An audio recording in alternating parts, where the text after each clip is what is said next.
আমার সাথে রয়েছেন উত্তরায়ণ উত্তরপাড়ার নাট্য নির্দেশক শ্রী জয়ন্ত দাশগুপ্ত মহাশয়। তার কাছে জানতে চাইব যে বৃশ্চিকের এবারের নাট্য উৎসবে এসে এবং নাটক করে তাদের কেমন লাগলো। বৃশ্চিকের নাট্য উৎসবে আমন্ত্রণ পাওয়াই গর্বের ব্যাপার। আগেও বৃশ্চিকের আমন্ত্রণে নাট্য উৎসবে এসেছি, কিন্তু এইবার বিশেষভাবে গৌরবের এবং আমাদের কাছে আনন্দের যে বৃশ্চিক নাট্যদলের এবার 50 বছর পূর্তি অনুষ্ঠান হচ্ছে এবং সেই উৎসবে আমাদের বৃশ্চিক ডেকেছে।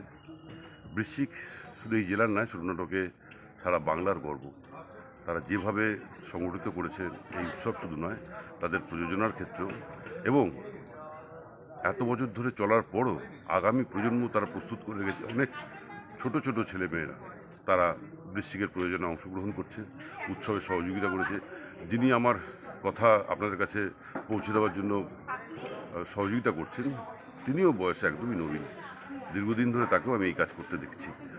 তার ফলে এটা গর্ব লাগে এবং অন্যান্য দলগুলোর কাছেও এটা শিক্ষণীয় যে কীভাবে একটা নাটকের দল চালিয়ে নিয়ে যেতে হয়। এটা বৃশ্চিকের কাছে শেখবার।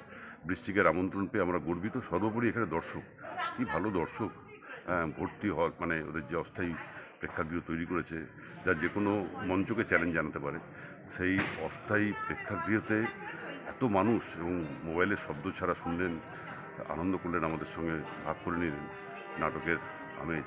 এই শীতের রাত্রে আমরা ধন্য, আমরা গর্বিত। বৃশ্চিকের জয় হোক, বাংলা নাটকের জয় হোক। শুভরাত্রি।